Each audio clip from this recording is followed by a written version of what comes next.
Bonsoir chers tous, bonsoir les amis, j'espère que vous allez très bien. Nous sommes de retour sur Zinkunga Tutoriel, votre chaîne de référence pour tous vos problèmes liés dans le domaine du génie civil. Les amis, merci de votre fidélité. Encore une fois de plus, abonnez-vous massivement sur cette chaîne YouTube, likez nos contenus ainsi que partagez. Alors les amis, nous allons continuer nos séries de formations sur le même projet, pack complet bâtiment R+7-2. Nous allons voir aujourd'hui la 50e leçon. Nous allons donc continuer la formation qu'on avait vue il y a, je crois, 2 jours passés, ou 1 jour passé, je crois, sur le titre parasismique d'un bâtiment avec robot structural analysis. En fait, ce que nous sommes en train de faire, c'est quoi? Eh bien, nous sommes en train de quitter d'un bâtiment dimensionné dans une zone normale pour une zone sismique. Alors, quels sont les éléments nécessaires que l'ingénieur doit maîtriser afin de dimensionner un bâtiment dans une zone sismique? On avait vu la première partie et aujourd'hui, nous allons continuer la deuxième partie. Alors, déjà à ce niveau, je vais encore une fois de plus relancer les calculs. Je vais relancer les calculs comme ça. Vous allez voir ce que nous allons obtenir. Alors, le temps que je viens de relancer les calculs, je vais encore une fois de plus patienter. J'aimerais tout simplement placer un mot par rapport à ce dont nous sommes en train de faire pour le moment. Alors, l'analyse que nous sommes en train de faire pour le moment, c'est ce qu'on appelle l'analyse modale. L'analyse modale de la structure R+7.2. Et après, maintenant, on pourra passer donc à une analyse sismique. Pourquoi nous avons commencé par l'analyse modale? C'est justement afin de définir d'abord le nombre des modes. Et après, nous allons vérifier la fréquence de ces bâtiments. Est-ce que la fréquence tient, ça passe ou ça casse? Et après avoir vérifié la fréquence, on pourra également vérifier aussi la période. Donc, je vais patienter un tout petit peu, le temps que les calculs arrivent jusqu'à la fin, et après nous allons continuer. Voilà les amis, le temps que les calculs arrivent jusqu'à la fin, je vais récapituler rapidement pour la première partie. Alors, qu'est-ce que je vous avais montré à la première partie de cette formation sur le titre parasismique d'un bâtiment R+7-2. La première des choses, les amis, j'aimerais vous montrer encore une fois de plus comment est-ce qu'on avait fait pour calculer le nombre des modes. Ok? Alors, déjà, je vous avais dit que pour calculer le nombre des modes, c'est tellement simple. La formule pour calculer le nombre des modes, pour notre cas ici, on avait trouvé donc le nombre des modes, on avait trouvé 10. Comment est-ce que j'avais calculé cela? Je vous avais dit que la formule du nombre des modes, c'est juste question le n, c'est-à-dire le n mode, cela veut dire nombre des modes. Ok? Nombre des modes. Voilà, nombre des modes doit être égal justement à 3 multiplié par la racine carrée de n. Donc c'est ça la formule pour calculer le nombre des modes. Ok? Et je vous avais dit que le n que vous voyez ici, à ne pas confondre entre le nombre d'étages et le nombre des niveaux. Je vous avais dit que le n ici représente tout simplement le nombre des niveaux et non nombre d'étages. Puisque vous le savez très bien, il y a une différence entre les deux. Donc ça c'est nombre, voilà, nombre des niveaux. Ok? Ce n'est pas nombre d'étages mais nombre des niveaux. Pourquoi? Puisque vous le savez très bien, il y a une différence entre étage et niveau. Alors, pour notre cas ici, on avait donc remplacé tout simplement le n. Déjà le n pour notre cas. Après avoir vérifié, nous avions trouvé que on avait un bâtiment justement de 10 niveaux. Puisque c'est un bâtiment R+7.2. Alors, tout en considérant le niveau 0,0 justement au seuil. Et donc, ça fera donc n égale à 2. Égale à 10 plutôt. Alors, dès qu'on avait remplacé donc par la formule, cela revient à dire quoi ici? On avait calculé, nous avons trouvé n mode. Ok? C'était égal à 3, racine carrée de 10. Ok? Racine carrée de 10. Alors sur C, on avait trouvé une valeur de 9, quelque chose. Et puis on avait arrondi à 10. Donc raison pour laquelle vous allez voir qu'au début, dans la première partie, on avait pris que le nombre des modes n end mode, on avait dit c'était égal à 10. Donc, nous avons travaillé avec 10 modes. Donc, c'est ça, en fait, la formule. C'est très, très simple. C'est pas compliqué. OK? Ça, c'était justement pour définir le nombre des modes. Alors, le deuxième point, on avait vu également, ça, je peux considérer ça comme le premier point. Le deuxième point, on avait inséré aussi, OK, les données à ce qui concerne la tolérance. Alors, la tolérance par défaut, on avait pris la même valeur dans le 0,0001. OK? La même valeur définie par défaut par Robot Structural Analysis. Et donc, c'est ce qu'on avait considéré. On avait dit que ça vaut la peine pour nous que la tolérance soit égale à 0, soit à peu près presque nil. OK? Pour nous rassurer au moins de la précision dans les calculs. OK? Et à part ça également, on avait pris encore comme donnée, c'était quoi? C'était justement le nombre d'itérations. Le nombre d'itérations, pour notre cas, on avait pris 40. Égal à 40, justement par rapport aux données par défaut. OK? Donc ça, ce sont des données de base qu'on avait utilisées justement dans la première partie. Alors, j'aimerais justement vous rappeler, pour ne pas passer beaucoup de temps ici, d'aller vérifier la première partie de cette formation.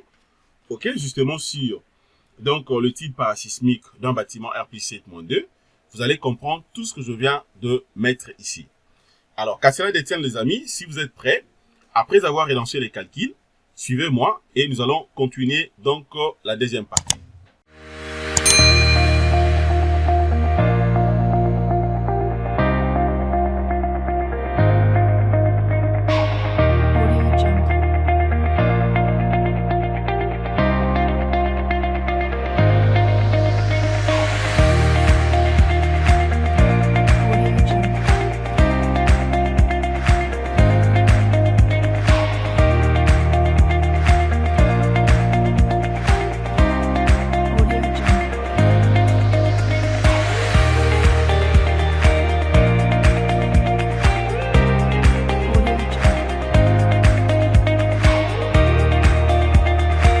Les amis, bienvenue sur Jinkunga Tutoriel et grandissons ensemble. Les amis, merci de votre fidélité. Comme je l'ai dit au début de cette formation, Jinkunga Tutoriel, c'est une chaîne YouTube qui est là justement pour vous aider de bien maîtriser les calculs des structures, afin de grandir ensemble. Alors, après avoir relancé les calculs, ça, je peux fermer. OK, donc tout est bon jusque-là, je n'ai pas de problème. OK, l'avertissement là, c'est pas grave, je vais enlever ça. Alors, aussitôt terminé maintenant, qu'est-ce que je suis obligé de faire pour le moment? Je vous avais dit que la base de cette formation sur l'étude parasismique, il y a 2 points essentiels qu'un ingénieur est censé de bien retenir ou de bien faire de vérification. L'analyse modale, justement, nous permet de bien vérifier d'abord la fréquence limite, après avoir calculé, en fait, l'analyse modale. Deuxièmement aussi, nous sommes obligés de voir également la période. Alors, qu'est-ce que je fais maintenant? Et là, maintenant, je viens ici. Je viens sur Résultat. Je viens sur Résultat, je descends. Je prends l'option Avancer. Et puis, je vais cliquer sur Mode propre. OK? Je clique sur Mode propre. Pourquoi je clique sur Mode propre? Justement, puisque, en réalité, au total, j'ai 10 modes, comme je vous avais dit, après avoir calculer donc le nombre de modes qu'il a fallu que je puisse avoir dans ce projet. Alors, là maintenant, je vais faire quoi? Pour essayer un peu de bien vérifier encore une fois de plus le nombre de modes, et bien, c'est juste question de venir ici, les amis, compter le nombre de modes que nous avons ici.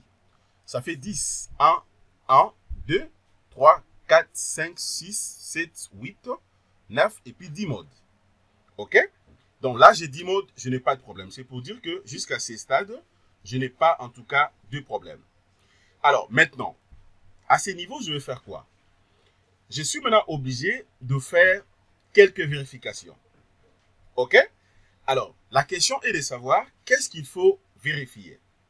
Alors, premièrement, il faut vérifier d'abord si au moins le dernier mode calculé de l'analyse modale ou justement la dernière fréquence, par exemple, est supérieure à la limite. OK? Est supérieure à la limite. Puisque si par contre que la fréquence de la dernière mode est supérieure à la limite, il y aura une conclusion. Et si par contre que cela n'est pas supérieur également, on verra donc comment maintenant on sera à mesure de dire est-ce que ça tient ou ça ne tient pas. La vérification d'abord avec la fréquence. Alors, déjà les amis, avant que nous puissions continuer, j'aimerais d'abord vous montrer comment est-ce qu'on calcule d'abord la fréquence. Ok, c'est très important. Il y a des livres, donc j'ai des documents que je peux vous partager. Dès que j'ouvre, tout simplement, je prends le box, je peux vous partager les documents. Mais ce qu'il faut retenir, regardez comment il faut procéder. Le premier point ici, nous allons voir d'abord comment... Attendez, ça je peux enlever pour que ça soit bien visible. J'aimerais vraiment que vous puissiez retenir ce que nous sommes en train de faire. Le premier point. OK? Voilà. Nous allons voir d'abord comment calculer maintenant la fréquence. Donc la question est de savoir comment. Voilà, comprenez que je ne saurais pas bien écrire. Donc, retenez seulement ce que je suis en train de dire. Comment calculer donc la fréquence. Je ne vais pas abréger par la lettre F. Donc ça, c'est une question. Alors, comment maintenant l'ingénieur sera à mesure de calculer la fréquence? Alors, déjà, il faut savoir que la fréquence, par exemple, pour les cas de plancher, la formule est là. Donc, la formule pour calculer la fréquence, ce n'est que le F, qui est la fréquence, doit être égal à alpha, alpha sur L carré, OK, multiplié par la racine carrée, multiplié par la racine carrée, OK, justement, la racine carrée de E, multiplié par T cube, OK, sur 12 m multiplié par 1 moins D carré. Voilà, donc c'est ça la formule pour calculer la fréquence. OK? Donc dès que vous avez donc justement ça, et vous allez calculer facilement la fréquence. Alors, ce qu'il faut retenir seulement, le T ici, ça représente quoi? En réalité, le T que vous voyez ici représente l'épaisseur. Ça représente donc l'épaisseur. OK? Le T, ça représente l'épaisseur. OK? Ça représente l'épaisseur. Mais tandis que maintenant, ça, le D que vous voyez ici, ça représente les coefficients des poissons. OK? Représente les coefficients des poissons.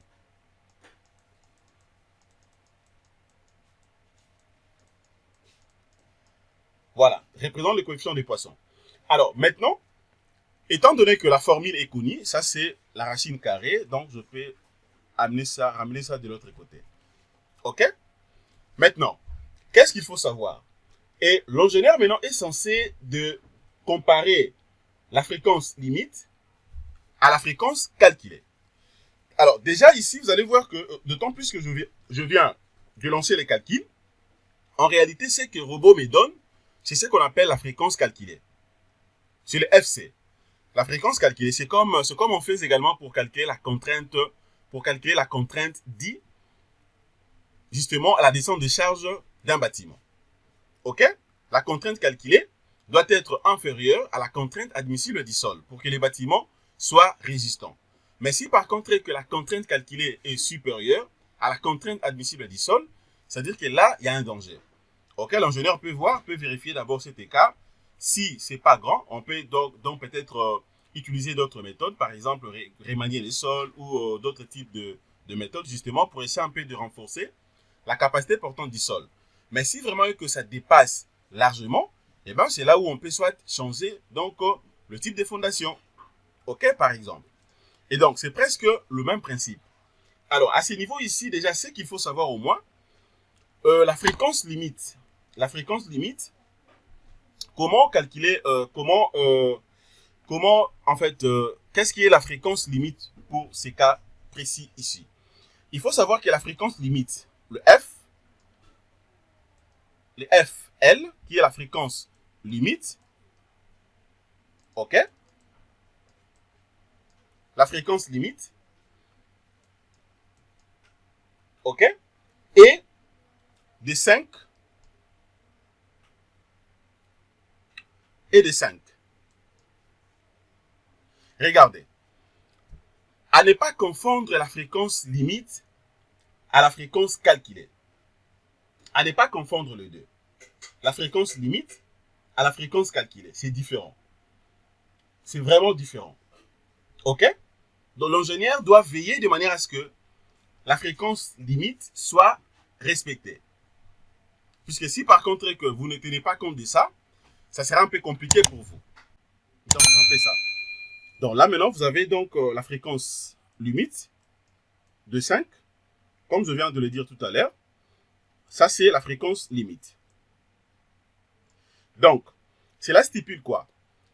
Pour ces cas ici maintenant, il faut savoir que ça se diffère justement un tout petit peu de la contrainte. Vous le savez très bien, pour que le bâtiment soit résistant, c'est-à-dire la contrainte calculée doit être inférieure à la contrainte admissible du sol. Ça, c'est la condition. OK? La contrainte calculée doit être inférieure à la contrainte admissible du sol. Mais si par contre que la contrainte calculée sort supérieure à la contrainte admissible du sol, eh bien là maintenant, il faut tenir compte de tout ce que je viens de dire tout à l'heure. Mais tandis que maintenant pour la fréquence ici, c'est le contraire, c'est l'inverse. C'est l'inverse. C'est-à-dire quoi? C'est-à-dire que pour la fréquence maintenant, la fréquence calculée dans le FC, OK? Que je peux tout simplement écrire pour que vous puissiez bien comprendre ça. La fréquence calculée, voilà, doit être supérieure à la fréquence limite. À la fréquence limite qui est justement égale à 5. Qui est justement égale à 5. Voilà. Donc c'est ça la condition. OK? Donc c'est différent. C'est différent avec la contrainte ici. Ça c'est différent. Ici la contrainte calculée doit être inférieure. Mais tandis que pour la fréquence doit être supérieure à la fréquence limite. Qui est justement de 5. Alors qu'est-ce que moi je vais faire maintenant pour ces cas ici? Je suis obligé de vérifier à tel point que cette condition, donc cette condition en fait doit être vérifiée pour que nous puissions dire au moins que l'analyse modale donc est vérifiée. OK? Je suis obligé au moins de vérifier d'abord la fréquence. Si par contre que cette condition passe, alors là maintenant je peux dire que la condition au moins est satisfaisante. Vous voyez? Alors maintenant on va vérifier. Comment maintenant je peux faire la vérification ici, tout en respectant la fréquence ici? Donc le premier point, c'est d'abord la fréquence. Alors, comment je peux vérifier? Je vais rentrer rapidement sur le projet. Je rentre d'abord ici. Ça, je peux mettre à côté, tout comme je peux même fermer cette fenêtre. Il n'y a pas de problème. Je viens là. OK? Je vous avais dit que pour avoir ce tableau, c'est juste question de venir ici. Vous venez là, vous prenez plutôt résultat, résultat avancé, et puis vous cliquez sur mode propre. Mode propre. Vous allez voir ici qu'en réalité, j'ai 10 modes. OK? J'ai 10 modes. Pourquoi? Puisque dans les calculs, j'avais également 10 modes. OK? C'est une vérification en fait. Même de l'autre côté, dès que vous cliquez, vous allez voir que au total, nous avons combien? 10 modes. Vous voyez? Et donc, c'est pour dire que déjà, à ce niveau, eh bien, je n'ai pas de problème. Je n'ai pas de problème. Alors, maintenant, qu'est-ce que je veux faire ici? Je vais d'abord vérifier le valeur de la fréquence.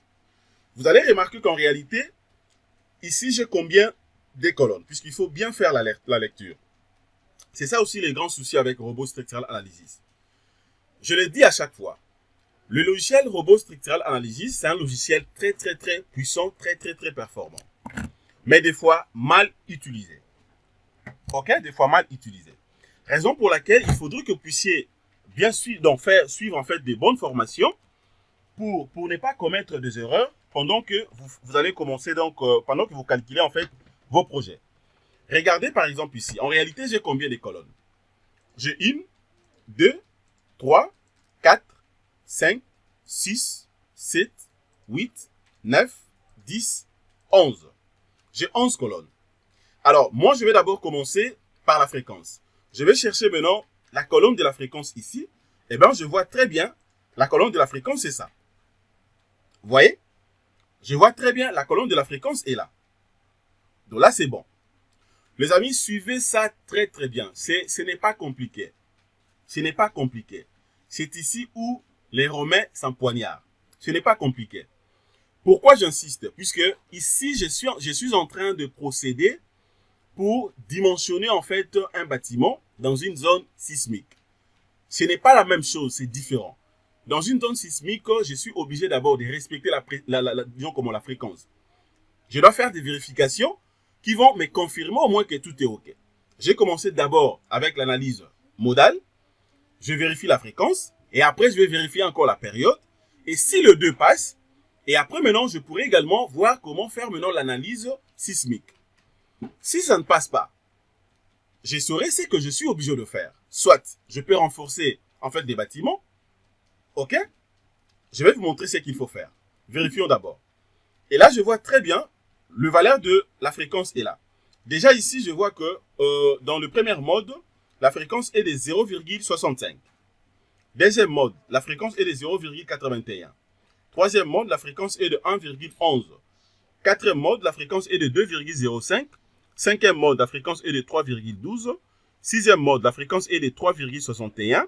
Septième mode, la fréquence est de 4,05. Huitième mode, la fréquence est de 5,28. Neuvième mode, la fréquence est de 5,88.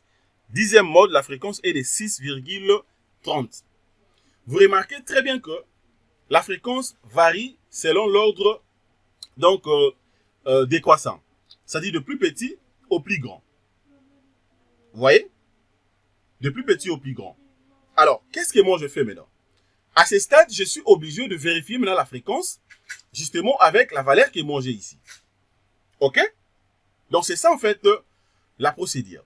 Alors, je prends maintenant le dernier mode. Le dernier mode, mode 10, je vois que la fréquence est de combien ici? Est de 6,30. Et donc, je vais écrire ça quelque part ici. Et donc, la fréquence F, OK? F calculée, dans la fréquence calculée. La fréquence calculée, OK? Mode 10, OK? Dernier mode. Et de combien j'ai trouvé? Et de 3, combien? Je vais encore vérifier. Donc, 6,30.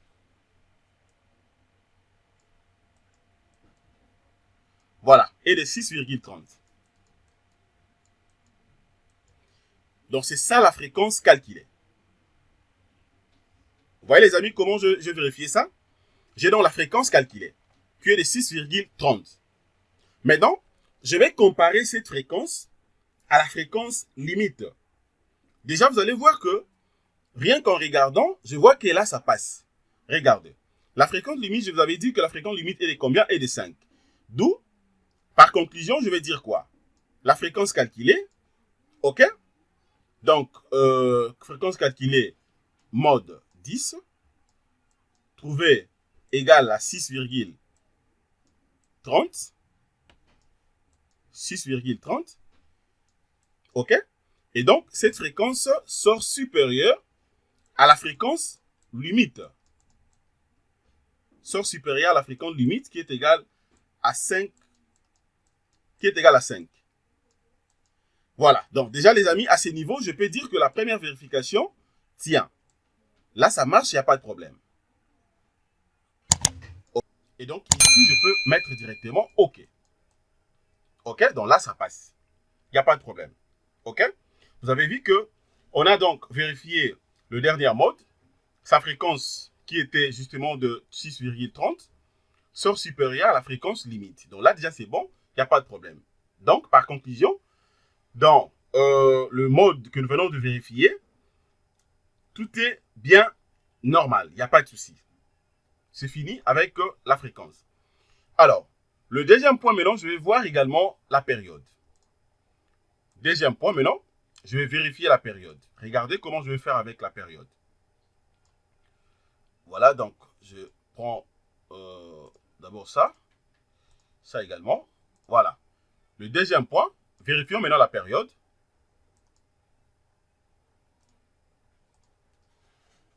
OK. Voilà. Donc, ça, c'est le premier point. La fréquence est bon. Maintenant, je vais voir la période rapidement. OK. Là, maintenant, c'est la période.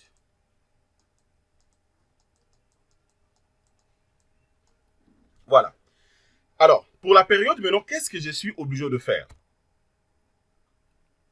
Déjà, il faut savoir que la réalité est que la période, généralement, c'est abrégé par la lettre T.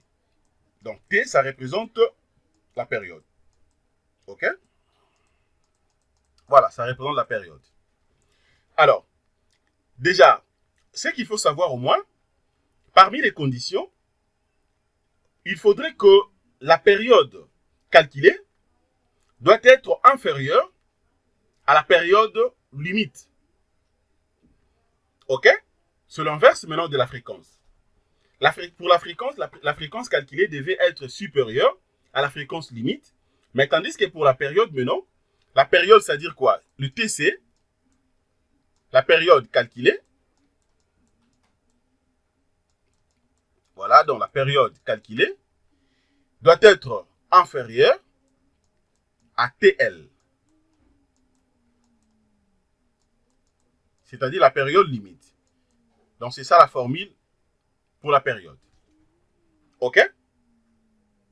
Alors, comme je viens de dire tout à l'heure, le TC, ça représente la période calculée, tandis que maintenant le TL, c'est la période limite. OK? Alors, la première des choses à savoir, maintenant, comment est-ce que vous serez à mesure de calculer d'abord le T limite? Puisqu'on doit savoir d'abord la période limite est de combien? Alors, déjà, ce qu'il faut mettre en tête, c'est que la période limite, dans le TL, est calculée par cette formule. Le CT multiplié par H, OK, les 3/4. Voilà, c'est ça la formule pour calculer le TL, c'est-à-dire la période limite. Voilà. C'est ça donc la formule pour calculer la période limite. Alors, maintenant, ici, il faut savoir également les H. Les H, maintenant, ça représente quoi? Les H, ça représente tout simplement la hauteur de la structure. OK? Ça représente la hauteur de la structure. Du projet, en fait.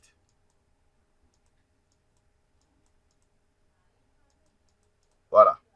La hauteur de la structure. La hauteur du bâtiment. OK? Alors, maintenant, le CT représente quoi? Le CT, en réalité, est donné justement dans le livre de béton armé. OK? Dans le livre de béton armé. Donc, vous pouvez vérifier le livre de béton armé, voire même vérifier dans Bayel. OK? Donc, vous allez avoir le valeur de CT. Mais ça varie, c'est qu'il faut savoir au moins ça varie. OK? On dit généralement que le CT dépend justement donc des portiques. Ça dépend des portiques des projets, du bâtiment. Donc, le CT est donné dans le livre. OK? Mais ça dépend justement de portiques. Alors, par exemple, en pratique, regardez ce qu'il faut retenir. Pour les cas, bon, ici, dépend, je mets, ça dépend des portiques. Voir les livres béton armé. Voilà. Mais pour les cas pratiques, regardez ce qu'il faut retenir. C'est donné suivant justement le type de construction. Pour les cas de la construction métallique, dans le CM, pour les cas de construction métallique, ce qu'il faut savoir, le CT est donné, le CT est de 0,85. OK? Ça, c'est pour dans le cas de la construction métallique. Mais tandis que dans le cas de la construction en béton armé, OK, donc ça se diffère également. Pour le cas de la construction en béton armé, il faut savoir que le CT est égal à 0,75. OK? 75. Voilà, pour les Français, disent 75. Donc 75 ici, 0,075, 75. Alors, ça, c'est notre cas, en fait, puisque pour notre cas, nous sommes en train de calculer un bâtiment en béton armé. Donc, notre valeur de CT sera justement de 0,075. OK? Donc, et à part ça également, vous avez dans le cas d'une construction mixte. OK? Dans le cas d'une construction mixte, c'est-à-dire béton et acier, béton et métallique. Donc, il faut savoir que le CT, là maintenant, le CT est donné, est de combien? Est de 0,05.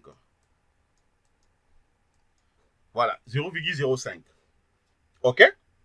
C'est à retenir, les amis. Ça, c'est pour le cas de la construction métallique. Là, c'est pour le cas de béton armé, construction mixte.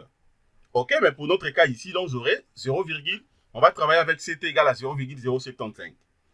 OK? Donc, je crois déjà que là, c'est bon.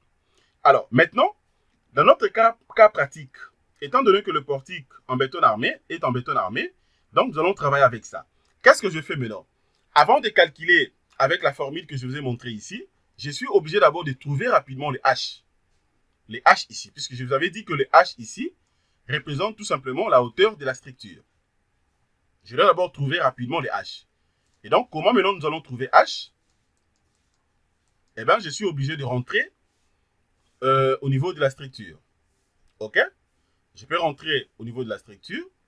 Je viens par exemple ici. Bon, j'ai deux possibilités. Soit, attendez, je vais voir la moyenne la plus rapide. Résultat dynamique. Comment je vais, je peux faire afin de vérifier rapidement. Bon, je refuse de rentrer tout au début, puisque là, si je prends une structure, c'est comme si je vais rentrer. Bon, je vais cliquer d'abord sur Vie. Comme ça, je vais rentrer au niveau des résultats dynamiques après. Les amis, suivez très bien ce que je suis en train de faire. C'est très, très, très important. Ce sont des formations payantes, mais je mets ça quand même à la portée de tout le monde. Raison d'aider notre communauté. OK, mais si vous voulez peut-être en savoir plus, maîtriser tout ce que je suis en train de faire, donc venez, nous allons continuer à travailler ensemble avec vous. Voilà, là je vais voir maintenant les auteurs là.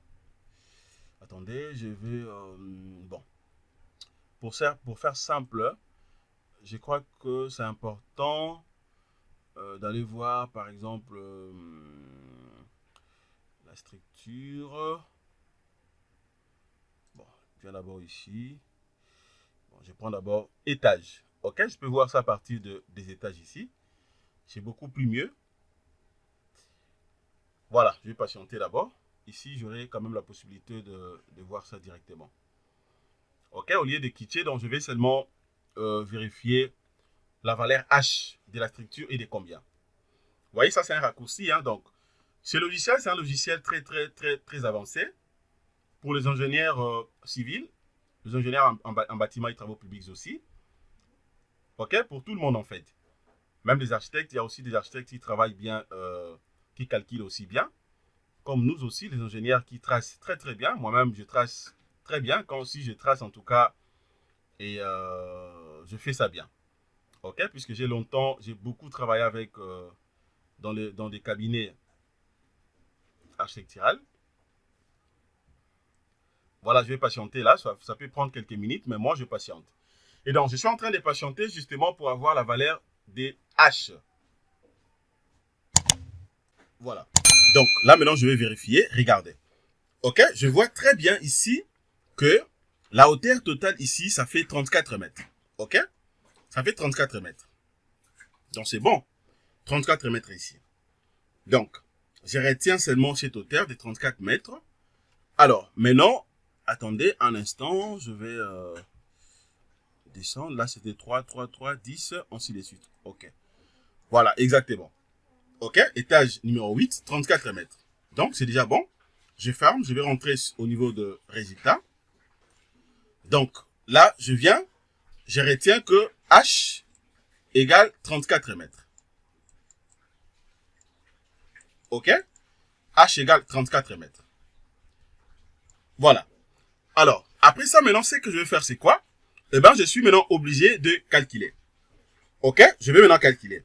Alors, sachant déjà que la valeur de H est là, 34 mètres, à part H, j'ai également la valeur de CT, OK?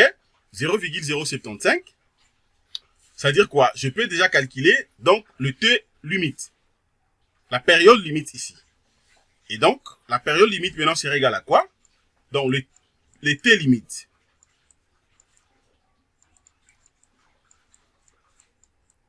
La période limite sera maintenant égale à quoi? La période limite sera égale justement à CT. Je vais remplacer directement par sa valeur. CT égale 0,075. OK? 0,075 que je vais multiplier maintenant. Que je vais multiplier par H. Je vais multiplier par H. Donc, les H ici, pour mon cas, les H égale à 34. OK? Les H34. Et puis les 3/4. OK? Donc, cela stipule que le T limite maintenant sera égal à quoi ici? T limite sera égal à 0,075. 0,075. OK? Multiplié par combien ici? Et donc, ici, qu'est-ce que je suis obligé de faire? D'abord, ici, je vais calculer d'abord les 3/4. Les 3/4, ça me fait, je crois, 0,75, je crois. 0,75. Attendez, je vais prendre d'abord ma calculatrice, afin de calculer rapidement. Je vais prendre d'abord ma calculatrice. Voilà. Il faut bien calculer ça pour ne pas commettre une erreur ici, puisque sinon, alors, ça va biaiser les calculs. Tout sera faussé. Voilà, je patiente d'abord. Le temps que je puisse avoir ma calculatrice. Puisque je dois trouver d'abord les 3/4, afin de le multiplier maintenant par la valeur de la hauteur de 34 ici. OK, de 34. Voilà. Donc, regardez maintenant ce que je vais faire ici. C'est-à-dire quoi? J'aurai maintenant les 3/4. OK? C'est-à-dire, les 3/4. Attendez, je peux calculer déjà à partir soit chez moi ici. Voilà, donc les 3/4. Voilà, donc les 3/4, ça dit j'aurai les 3 que je vais diviser par 4. Voilà, ça me donne une valeur de 0,75. OK, donc ça veut dire quoi? Ça veut dire que les 3/4 ici, ça, bon, je peux encercler ça comme ça, ça représente 0,75. 0,75 que je vais maintenant multiplier par, 34. OK? C'est comme ça qu'il faut calculer, les amis. Allez pas commettre une erreur ici. OK? Donc, d'où, soit je peux prendre seulement les 34, je multiplie directement par 0,75. Voilà, ça me donne une valeur de 25,5. Donc, ça dit ici, j'aurai maintenant 25,5. OK? Alors là, maintenant, je peux directement calculer donc la période. Je peux calculer directement la période ici. Alors, c'est-à-dire quoi maintenant ici? Donc, c'est-à-dire que là, maintenant, je peux prendre, j'aurai 0,075 que je vais multiplier par 25,5. Voilà, ça me donne une valeur de combien? J'ai trouvé une valeur de 1,9125 secondes. OK? Puisqu'il s'agit de la période, ça sera donc en secondes. Et donc, là, je trouve une valeur de 1,900. 1,900, ça c'est 2. Oui, et puis 5.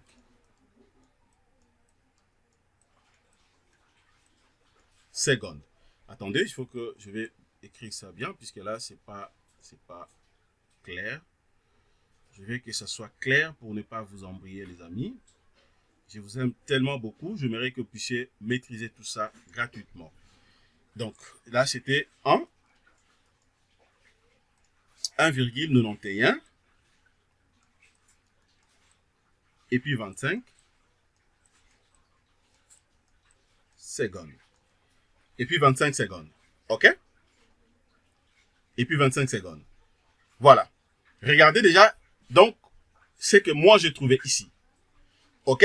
Étant donné que là, ça fait 1,9. 1,9, bon, ça dépend. Donc, je peux soit le laisser comme ça. Je peux le laisser comme ça, il n'y a pas de problème. Ou carrément, je peux prendre seulement 2 ici. Donc, je peux prendre 1,91.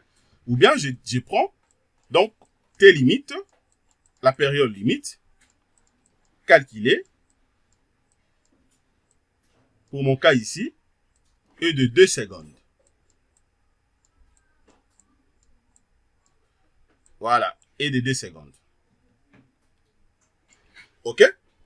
Voilà, donc jusque-là, c'est bon. Maintenant, nous allons vérifier, nous allons voir maintenant le T, la période calculée. La période calculée, je vais rentrer d'abord ici sur le projet. Je vais chercher premièrement la colonne, comme on avait fait. Je vais chercher d'abord la colonne de la période. Je vois que la colonne de la période est là. C'est ça en fait la colonne justement de la période. OK? Alors, les amis, regardez maintenant ce que moi, je vais faire ici. Ici, je commence d'abord à vérifier directement à partir de mode.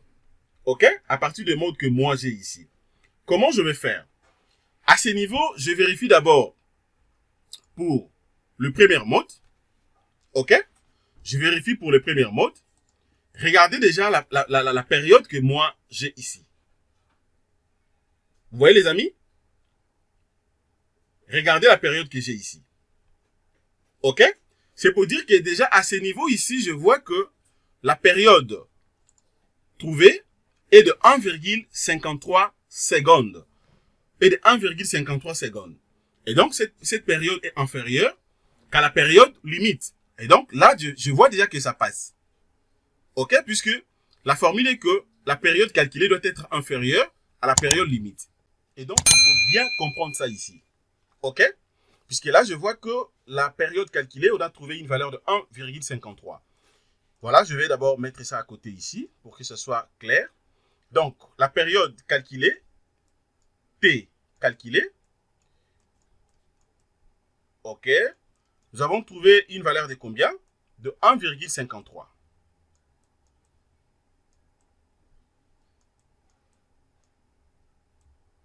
Vous voyez, 1,53. C'est 1,53, oui. 1,53, c'est ça. Le 1,53, qui est donc inférieur, justement, à la période limite, calculée ici. OK, qui est de 1, voilà, on avait arrondi, donc, qui est égal à 2 secondes. Voilà, qui est égal à 2 secondes. Donc, c'est pour dire quoi ici? Pour la période aussi, ça passe. La période passe. Donc là, déjà, je peux dire, waouh, c'est bon. Vous voyez, puisque là, je vérifie la fréquence, ça passe. Je vérifie la période aussi, ça passe. Donc, là également, je mets OK. OK? Donc, c'est pour dire que, à ce qui concerne l'analyse modale, jusque-là, je n'ai aucun problème. Je n'ai aucun problème. Dans les bâtiments, se comportent très, très bien. Je n'ai aucun problème. C'est ça aussi l'importance de bien prédimensionner, en fait, les éléments, donc, de bien prédimensionner, en fait, les éléments porteurs de la structure. Vous voyez? Là, c'est très bien. Mais seulement, il faut comprendre, les amis. J'aimerais vous expliquer un truc. Vous allez remarquer que dans le T calculé ici, j'ai regardé donc la première mode. OK, donc mode 1. OK, mode 1. Mais tandis que maintenant, dans la fréquence, on avait vérifié pour les cas de mode 10. La question est de savoir pourquoi c'est différent des modes. Pourquoi de l'autre côté, je n'ai pas aussi pris seulement le mode 10. OK? Je vous explique. C'est très important de savoir ça. Ce qu'il faut savoir, pour vérifier la fréquence, d'abord, je vais commencer par la fréquence. Pour vérifier la fréquence, l'ingénieur ne peut pas seulement se fier que donc aux dernières modes. Par exemple, le mode 10, si dans votre cas, vous avez soit 9 modes ou 12 modes ou 20 modes, ce n'est pas évident de prendre seulement, donc je peux dire comment, le dernier ou la dernière mode. Non. C'est-à-dire il faut vérifier d'abord la plus grande valeur de la fréquence. Regardez par exemple ici, pour la fréquence, vous allez voir que première valeur c'était de 0,65. Ok, donc c'est minime. Deuxième aussi, c'est presque minime. Troisième, ça varie. Là, ça varie, ainsi de suite. Mais vous allez remarquer que la dernière valeur sur le dernier mode, la valeur trouvée, c'était de 6,30. Ok? 6,30. C'est-à-dire la fréquence est de 6,30. C'est là où on avait donc une grande fréquence. Raison pour laquelle j'ai pris ça. C'est en fonction de ça que j'ai travaillé. Même moi également pour la période. La période également, si vous regardez ici, vous allez voir que si je prends 10, c'est 0,16. C'est moins.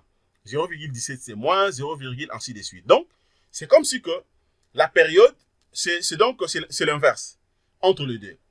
La fréquence et la période. L'autre commence donc du plus petit au plus grand, tandis que la période commence du plus grand au plus petit. Vous voyez? Vous remarquez ça? Donc, la fréquence commence du plus petit au plus grand, tandis que la période commence du plus grand au plus petit. Et donc, il faut prendre seulement de plus grandes valeurs pour la fréquence et pour la période. Raison pour laquelle j'ai pris ici K mode 10. De l'autre côté, j'ai pris les K mode 1. OK? Car cela détient, dans l'ensemble, nous sommes dans le bon puisque tout est vérifié. Alors, étant donné que cela est fait, et donc, je peux également conclure que jusque-là, je n'ai aucun problème. Je n'ai aucun problème, donc je peux donc continuer puisque j'ai bien calculé. OK? Mais seulement ce qu'il faut savoir, par contre, si par contre que cette condition ou la condition de la période n'était pas vérifiée, par exemple ici, je prends un exemple. Pour notre cas, c'est pas ça. Supposons par exemple ici, on avait trouvé une valeur, par exemple, supérieure à la période limite. C'est-à-dire là maintenant, étant donné que la condition n'est pas vérifiée, qu'est-ce qu'il faut faire? Par exemple, pour éviter à ce que vous puissiez avoir des problèmes. Et donc là, il faut soit ajouter maintenant le voile dans la structure. OK? Donc là, maintenant, on aurait fallu, par exemple, rentrer encore au niveau de la structure, vérifier d'abord la déformée de la structure, et puis voir la déformée et les combien, suivant bien sûr les 4 facettes. Et après, maintenant, voir comment placer le voile. Et puis, on va refaire encore l'opération jusqu'à tel point qu'on va diminuer donc ça. Donc voilà les amis, ce que je voulais vous montrer concernant déjà la deuxième partie de notre formation, justement sur la zone sismique. Nous sommes en train de voir comment faire l'étude parasismique d'un bâtiment R+7-2. Ok, on était en train de travailler sur l'analyse modale. Et là, nous venons de conclure pour dire que les deux conditions sont vérifiées. Et donc, la première, c'était justement pour la fréquence, c'est bon. Et la deuxième également, c'était pour la période, c'est bon. OK? Donc, abonnez-vous massivement les amis. Achetez les livres de Robot Structural Analysis. C'est un livre très puissant. Ça va vous aider et vous serez très fort. Abonnez-vous massivement, likez ainsi que commentez. Excellente soirée. Au revoir.